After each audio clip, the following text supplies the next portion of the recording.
This is BKL Nightly. I'm Thad Brown with Caleb Carr, Rachel Liebert. Full house here on a Monday, March the 30th. Going to talk a lot about the draft today, but before we get into what we think the Bills should be trying to glean from this year's draft, we do have a bunch of news because Brandon Beane addressed the media today from the owners' meetings down in Phoenix. And like I said, a number of things that he brought up today, including Josh Allen on schedule, should be good to go when it comes to the beginning of the offseason program after the recovery from the foot injury. On the other hand, Dorian Strong, uncertain to return at this point. We got some encouraging posts from Strong himself about a month ago. Beane said it's still not quite a lock that he'll even play football again, but we'll see. Dalton Kincaid's fifth-year option, that's getting picked up as expected. Brandon Cook's still an option for the Bills, but probably not until after the draft. As for the draft, wide receiver not off the table in round number 1, and Beane did confirm the Bills and the Browns have an agreement on a joint practice. Should be about midway through the preseason, but there's still some things to get firmed up about that. In addition, one thing that we've talked a little bit on this show a few different times is that the Bills don't exactly have a linebacking core that you would feel great about. Beane did today at the owners' meetings kind of explain why that might be. There's guys that are like, you know what, I didn't get maybe the money I was looking for, whatever. I kind of want to wait till after the draft and see where guys go. I don't want to sign and somebody take one in the first round and now I'm not sure my fit. So you're kind of at that point with some of the vets that have played. They want to see, you know, where teams go in the draft. So my thought on that is I really was under the impression or the belief, and this may still be true, that the Bills would probably want to fill linebacker before you get to the draft. So you're not in the draft thinking, we need a linebacker. But Beane's point is good. If you're Bobby Okereke or Jermaine Pratt, guys we talked about on Thursday, or if you're Shaq Thompson, you don't want to just sign on the dotted line right now and then have the Bills maybe be in love with some linebacker in the draft and take them. So not necessarily a rock and a hard place, but Rachel, still an interesting spot for the Bills when it comes to how you address linebacker, at least before, during, or after the draft. Yeah, that feels like kind of a weird answer to the question of like, it's not really answering the question to me. I think it's kind of like, well, this is a possibility, and then this is, we also can draft a guy. I understand what he's saying about the veteran guys, you know, wanting like the money aspect of it too, but it still feels like he's addressing the problem without like actually maybe addressing the problem. Well, I think he's kind of stuck. I think this is actually legitimately really what happens. If you're a vet and you feel like you have some cachet that you don't have to just take a job anywhere, you're going to want to, you know, pick your spot a little bit. And whether the Bills, I think the Bills still want to fill that hole before you get to the draft. But if you're choosing between a guy who you don't want to start or waiting, I think they might be stuck with waiting. Yeah, and honestly, like, I think good for the veteran linebackers, like, know your worth, know. Sure. But it also, it seems like from what Beane is saying that it's not just about the money. It's also like, I want to play. Like, I want to make an impact on this team. I don't want to have to worry about this 22-year-old rookie linebacker that's peeking over my shoulder. So it definitely does put the Bills in a weird spot because there's still some really good names out there. Jermaine Pratt, Bobby Okereke, like there's some really good names that if they are saying, if you're having good talks with them, then they're good enough where you might just risk, all right, let's not address linebacker in the draft and try to get them afterwards. But then that's not even a guarantee you get that either. It's not a guarantee. It's a big risk. It might make linebacker more of a priority in the draft just by sheer necessity that you can't wait and hope. Of course, Brandon Beane can now, these guys are free agents. This isn't tampering or anything. He can have whatever conversation he wants with these agents and say, here's what we want to sign you for. Here's what we think you're worth. And you could have more or less an agreement in place. And maybe the player, as Beane says, is just going to wait and make sure you don't draft a linebacker in the interim. So you can have it locked up, but it is kind of a unique and unfortunate, I think, circumstance for the Bills. Another thing that Brandon Beane talked about today that I want to bring up here, CJ Gardner-Johnson. We've talked about how much of a powder keg he can be. The guy didn't last a month in Houston last year in the regular season. And now the Bills want to make it work for a full season. So Beane today got a couple different questions about why he thinks CJ Gardner-Johnson will not explode, for lack of a better term, on the Bills during this season. This is a guy you want to ask him. Like, you don't just want to agree on the phone and say, we're going to take your story. Let's walk through it.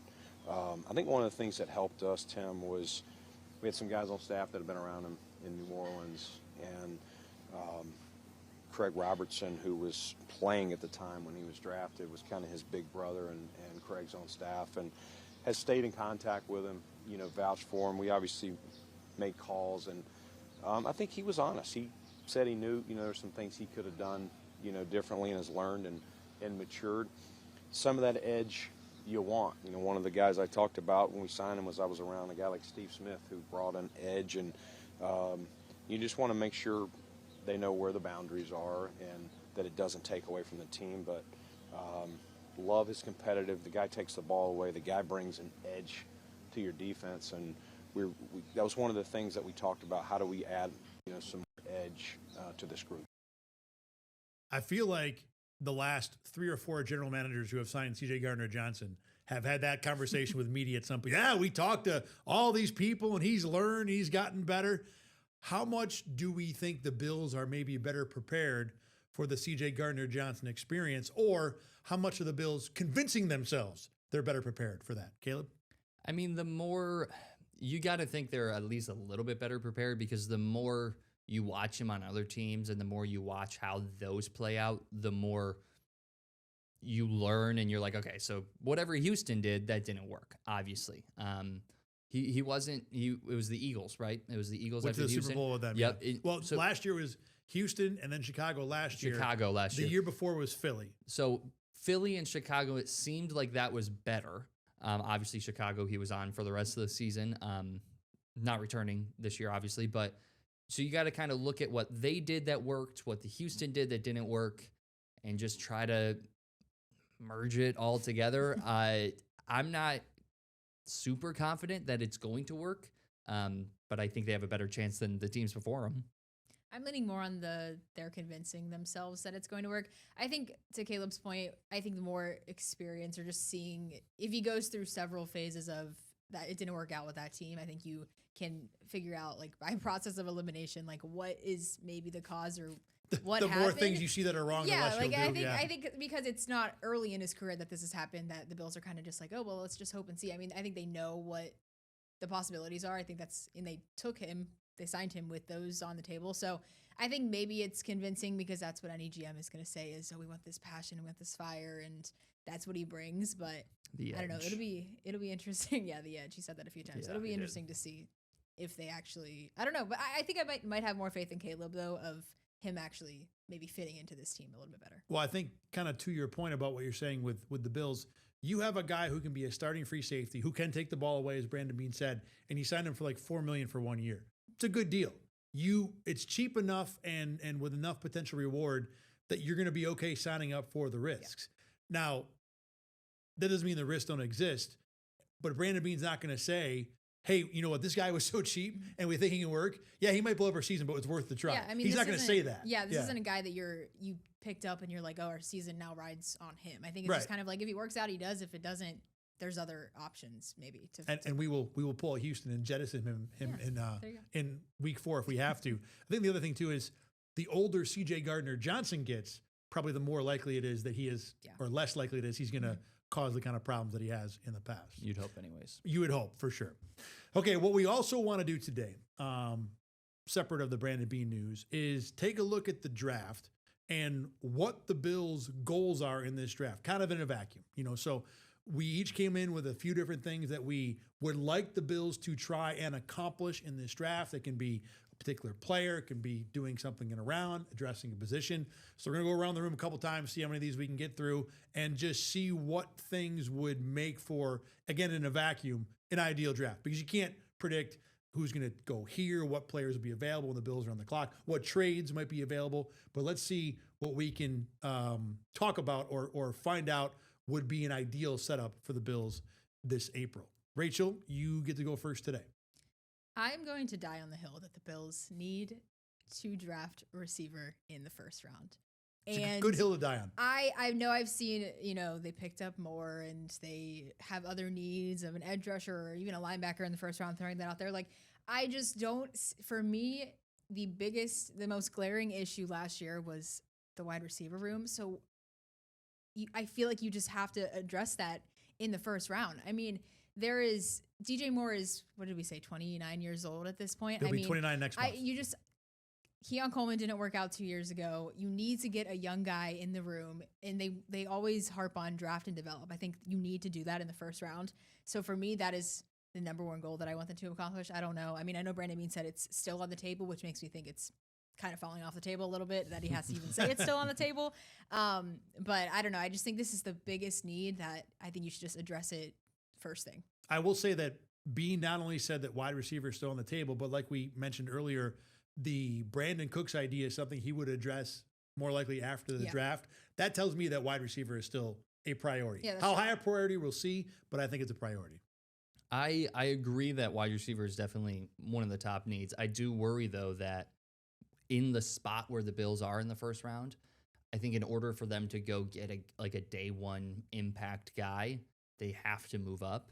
And I just don't know. Moving up isn't something we've really, especially a big jump in the first round, isn't something we've really seen from Brandon Beane. Now he's got someone different kind of whispering in his ear. So that could change things. Got an offensive minded head coach. So maybe, hey, let's go get our guy is a bigger priority. But not that the names at 26 are bad. But if you want one of those top three guys, you have to move up. I don't think the drop off from the top three is that big to where I'm all bent out of shape to get one of those guys in this draft. I've got one later. We'll see if we get to that. I'm not too far off from what Rachel's doing here. I do think the Bills have to draft a receiver, and something that I've been saying in multiple shows, pretty much every time I get in front of a microphone these days about the Bills. You as a Bills franchise, when you have Josh Allen, you need to treat receiver like some teams treat quarterback. In other words, you need to swing at that every year until you find that guy that can be your elite go-to game-changing option to pair with this quarterback. The same way Pat Mahomes had Tyreek Hill, the same way that Jalen Hurts has had A.J. Brown and Devonta Smith, the same way that Drake May kind of last year had Stephon Diggs. You want somebody better than that even. So there are a number, Joe Burrow, give me that guy. And until you find that guy, don't stop taking swings. Don't tell me you need a linebacker and a guard. Go find that impact receiver, because I think there are very few positions that can have that kind of impact when you have a quarterback like Josh Allen, and you need to find that guy in a draft. I just think to your point of Josh, like the Bills need to treat receiver as quarterback. I think there's too much emphasis on just Josh Allen is Josh Allen, and no matter who he has he's gonna figure it out. I just don't believe in that anymore. I think, like you said, you have to take a big swing, and I think I don't even think they have to move up in the draft. I'm more okay with them staying right where they are with that 26 pick, because to me the discrepancy between their first pick and their second round pick or their second pick is big enough that I would rather them take the receiver then, even if it's not one of the top three guys if you're moving up. To me, get it in the first round and get it over with. Because you're probably not going to find as good an impact in round 3. Yeah. I don't know if that's true this year. I'll talk about something like that later on in the show as well. But I definitely hear what you're saying with that. Caleb? You want me to go to my next? You got your first one. Yes. Okay. Sorry, bro. I do like wide receiver is very important, but I'll get to where I think the Bills should go at wide receiver in my next go around.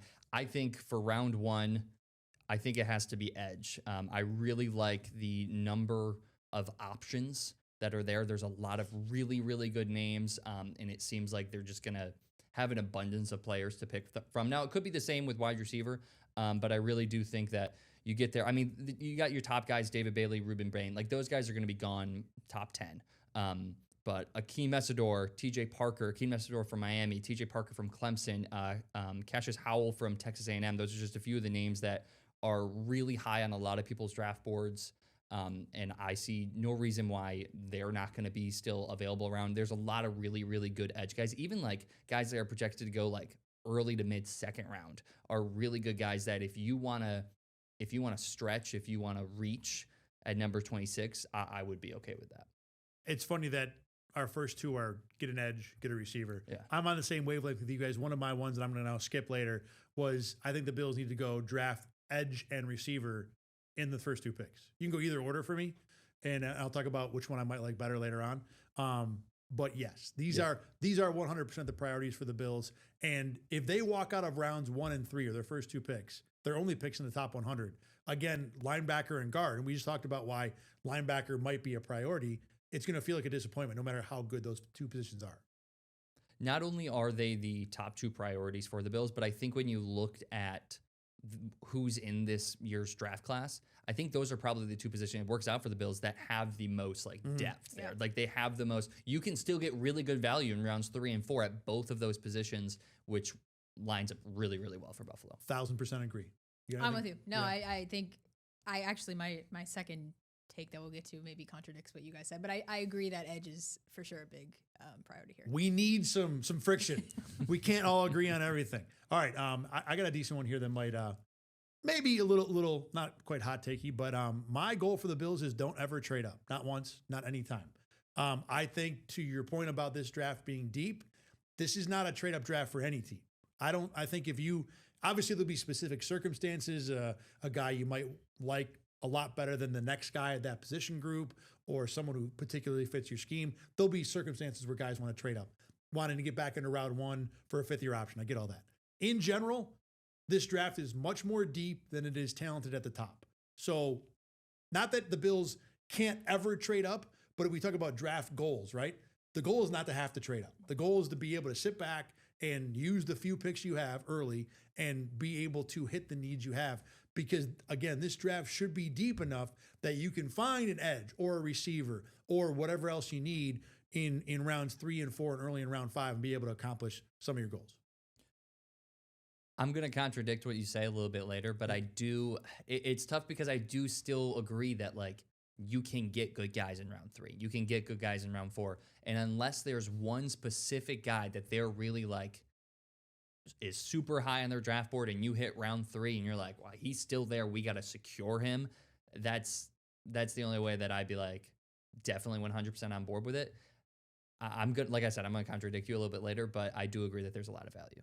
One of the things I was considering putting on here was just don't take a big swing with trading up or really any like unnecessary trade. So this goes kind of right along with it. I agree that I think the depth of this draft is deeper than the Bills have had with the picks that they have. So I'm with you with that one. Got to try and save Brandon Beane from himself a little bit here too. This is a guy that likes to be aggressive, likes to, go and grab his guy. This is the kind of draft where I would want to, if I'm Joe Brady or if I'm Terrence Gray, the assistant GM, pin Brandon Beane to his seat. Do not allow him to grab his cell phone.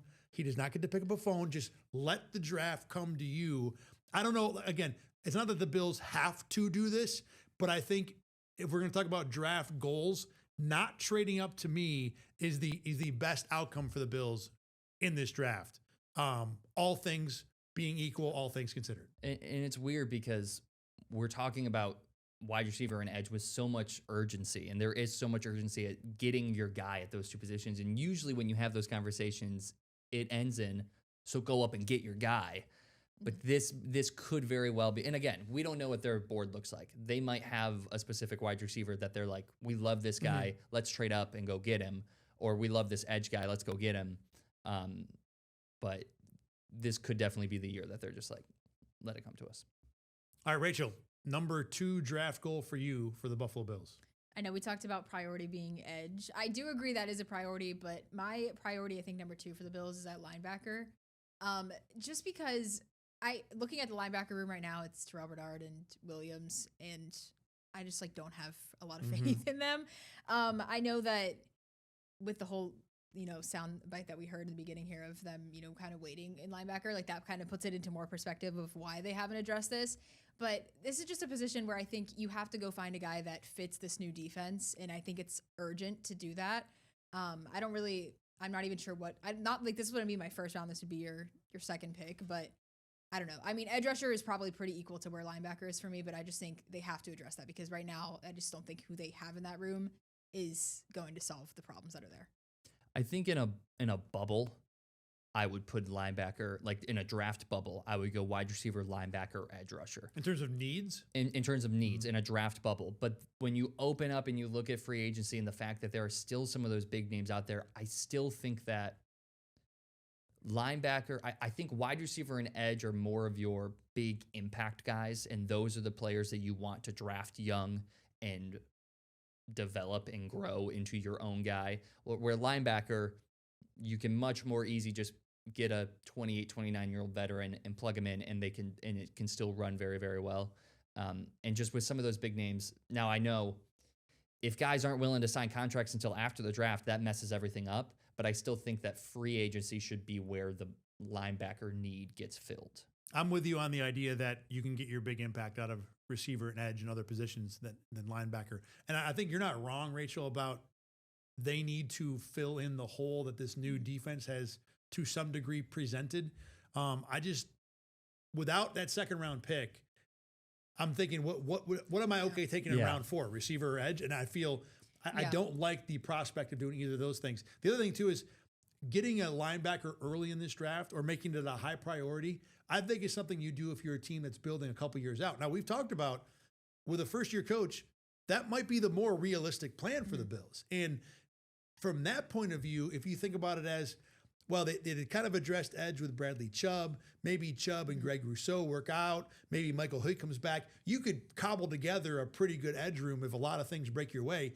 And then in that case, you wish you would have had the linebacker.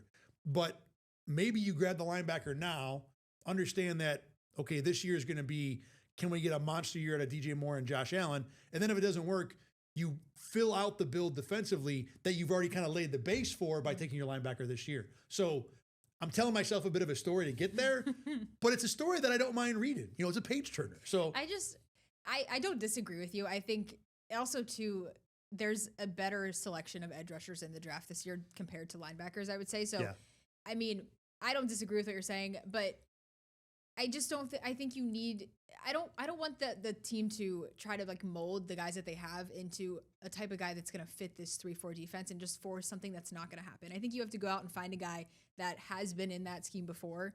And I think I would want it to be a younger guy. I get you can get a linebacker that's 27, 28 and it would be fine. But I don't know. I just think looking at who is in the room right now, I have more faith in not that the edge rushers don't need depth, like they for sure do, but I just think for me, linebacker is who is going to be the guy that fits this new role that they need on defense. And the other point about that is they have edges that kind of work right now. They don't have a linebacker that really probably works in this defense. I think she's winning me over. Yeah, right. I think she's, and then also the story that you told yourself honestly is working on me right now.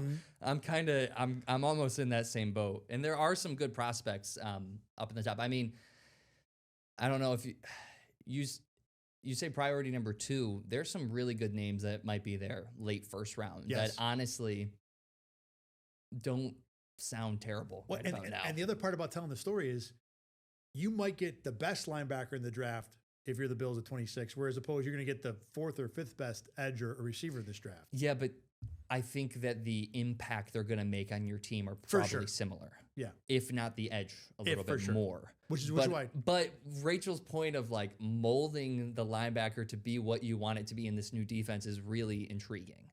And I think I'm starting to like that a little bit.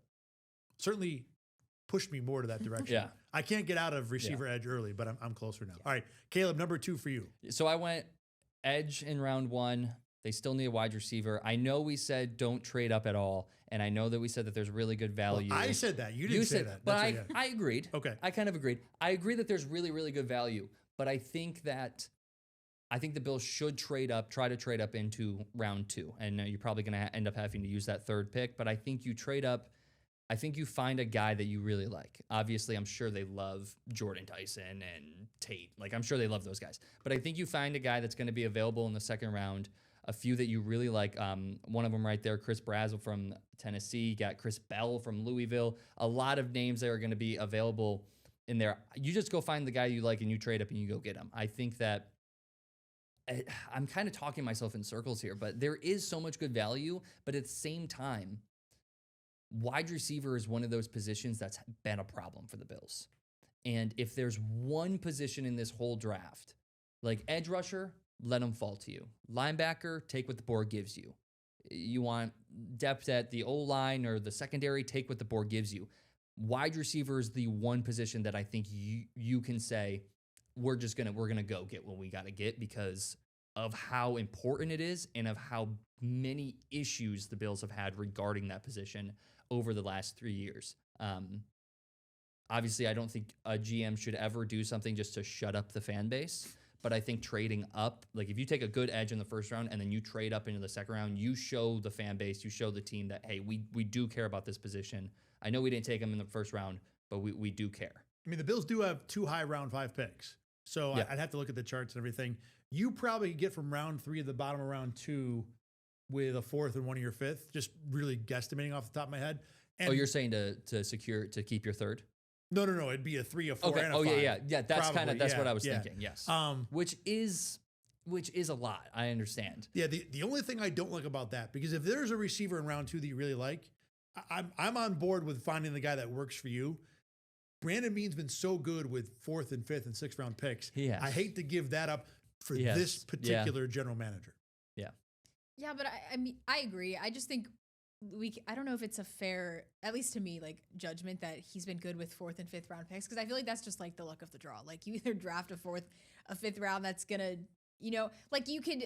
There's a little bit of, he's had a lot of those, so therefore I can think of guys. I would good. say that more for like the 7th and 6th round. Like if Yeah. someone had like a bunch of 6th round guys, you're like, you're kind of lucky. But Yeah. I feel like in that mid range, there's probably still a little bit more of luck, like you're saying. But I think there is a little bit more skill in that. Yeah, I don't disagree with honestly any of it. I agree that receivers, you got to do what you got to do. That's why I have him the first round. But It's enough of a priority that, warrants a trade, even though I will stand by don't trade up in terms of a goal. Okay, my other goal, or my next goal here, is a guy that I like a lot, and I love to see the Bills draft. That's Ted Hurst. He is a Georgia State wide receiver. This is a guy who probably can be available to Buffalo at pick 91 in round 3. This is not a guy that you would likely have to trade up for. A little bit is this me being something that I want, not that the Bills necessarily want, because I think he's a great prospect. 6'4", runs a 4.4. Now, I went to Georgia State, so the level of competition is very much a question. But I think that Ted Hurst at pick 91 or wherever he's going to go could very well be the best wide receiver in this draft. He's not the best now, but he could be the guy that has the best career. And pairing him with Josh Allen seems like a great direction to send him. If you're Buffalo and you can grab 6'4" and 4.4 speed in round 3, I would do that every day of the week and twice in round 3 whenever the Bills will pick. Whether that happens remains to be seen. But this idea to me is very exciting. I don't know much about Ted Hurst other than Big and 6. fast. Yeah, Yeah. like literally that's like baseline. But I mean, if you can get a guy like that would be hard to pass up if it was that 91. So yeah, I agree with you on this. Little on the skinnier side. He's like a 206 in college. So when you're 6'4" and you're 206, that's not super thick. So there's a concern about that he could be pushed around by more physical corners in the NFL. But again, a risk I'm willing to take. Listen, we've been doing this podcast for a while, and I know by now that when I say something, I'm going to get pushback specifically from Thad's side of the table. So I like to push back things. Yeah. So when I was kind of looking at my last pick, trade into round 2, I was looking for, okay, what are the reasons why I wouldn't want to do this? And Ted Hurst was the main reason why I was like, I don't think you need to, because he was that name that just kept sticking out to me as a guy that would be there in the 3rd round. You don't need to give up extra draft capital to go get. I'm very much on board with the Ted Hurst type machine going into this draft. All right, we got about 90 seconds. I'm out because I told you I had another one that we kind of already did. Real quick, who is more excited about their number 3? No? Yes? We're going to see. Mine was just to draft some more offensive tackle depth in the mid rounds. Whether now, obviously, we've kind of talked about the round 3, but for the 5 rounds, you said they have 2 in the 5th round, right? Yeah. So I think that's a good spot to go get some offensive tackle depth. The Bills have made a lot of moves at the guard and center spot this free agency, but we haven't really seen too much at the tackle spot. Now, I love Spencer Brown and Deion Dawkins. I'm not saying go get a starter, but go get a guy that you can put back there. They just let Ryan Vandermark walk too, so they need some help there. Rachel's other one was?